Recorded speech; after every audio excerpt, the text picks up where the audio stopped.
that we like to make sure we read every year. Myself, Christmas is not Christmas till the night before Christmas is read. And of course, Luke's favorite is Polar Express. So we always have that one on our reading list.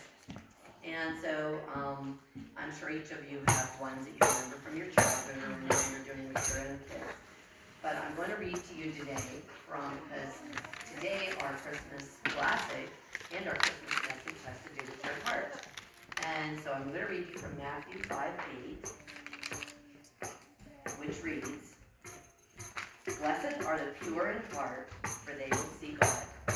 And this is from Jesus' Sermon on the Mount. And what is a pure heart? Well, a pure heart is something that's not filled with hate. It's not filled with wickedness. It's not filled with evil intentions or thoughts. It's not filled with only thoughts of itself and no thoughts about anybody else. So that is what, so a pure heart is none of those things. A pure heart is an open heart, a loving heart, one that has room for everybody else in their lives, one that has room for doing good things, for being a good person. That's a pure heart. And the person that's got that pure heart, Jesus tells us, we will see if we have that pure heart. So the story that I'm going to share with you today, as far as the Christmas classic story, contains a character who did not have a pure heart. And a little hint is, he had a heart that was 2 sizes too small. And we have a character in the Bible story, the Christmas story, okay, that also had a very, very small heart. So you'll see how the two correlates. But I'm going to share with you right now a passage from a Christmas classic. Every who down in Whoville liked Christmas a lot, but the Grinch, who lived just north of Whoville, did not. The Grinch hated Christmas the whole Christmas season. Now please don't ask why, no one quite knows the reason. It could be his head wasn't screwed on just right. It could be perhaps that his shoes were too tight. But I think the most likely reason of all may have been that his heart was 2 sizes too small. But whatever the reason, his heart or his shoes, he stood there on Christmas Eve, hating the Whos, staring down from his cave with a sour, grinchy frown at the warm lighted windows below in their town. For he knew every Who down in Whoville beneath was busy now hanging a mistletoe wreath. And they're hanging their stockings, he snarled with a sneer. Tomorrow is Christmas, it's practically here. Then he growled with his Grinch fingers nervously drumming. I must find some way to stop Christmas from coming. Okay, so we find that today sometimes that there are individuals out and about that really would like to keep Christmas from coming in many, many ways. And I'm talking about the use of like Christ in Christmas.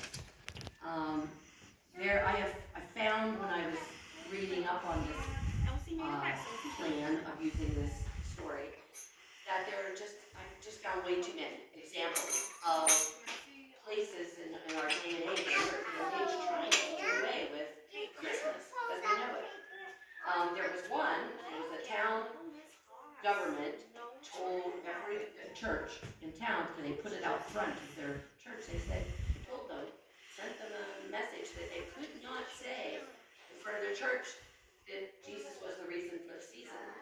And so they took it to the council, to a judge, and the judge agreed with them that they could use that phrase, but with one caveat, they had to put on there, so church says Jesus is the reason for the season. That's how they had to present it, and which is absolute silliness. And then we have so many through all these past years where basically marketing just wants to make everything happy holidays and very little Merry Christmases. And so, there's just a lot of people that want to change what Christmas is. And I think there's people too that Christmas can be a rough time for some people, so that does happen. But I'm talking about the Grinch factor. I'm talking about the heart. It's two sizes too small. And in the Christmas story, when Mary and Joseph went to Bethlehem and had a newborn baby, the three wise men had received a message from the stars that the time had come, that the Messiah had in fact been born. And so they started out on their journey. And they weren't quite sure, so they stopped off at King Herod. Okay, and they stopped at King Herod's to find out if he knew where the baby king was. And he stated he did not know, he was not aware. So he went to his advisors and said, what do they speak of? And they went into the old scriptures, the Old Testament scrolls, and they found where it was predicted that there would be a Savior born, and that it would be at such a time, and that star, in the heavens pointed in that direction. So Herod is thinking to himself, a baby king, I'm the king, but he went to the three wise men and he said in a very, very, very nice voice, oh, please go find the wee baby, and when you find him, come back and tell me so that I can go and worship him and take gifts to him. And so they left there thinking that. Well, then they were told in a dream not to return to King Herod, that his intentions were evil. So he had a heart filled with evil intentions. And Herod called himself a great king. That's what he called himself, Herod the Great.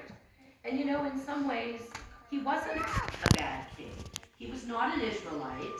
Okay, so he did not receive his kingship through natural order in Israel. He was put in there by the Roman government. But he did look after his people. He expanded the temple. He expanded different fortifications for safety in the city. He kept peace with Palestine. You think, oh, you hear all this Palestine, Israel in the news all the time right now. It's nothing new. We're going back to biblical times, and this has always been a source of contention in that area. So Herod was actually very good at that. He kept Palestine happy, and they had good relations between them and Israel.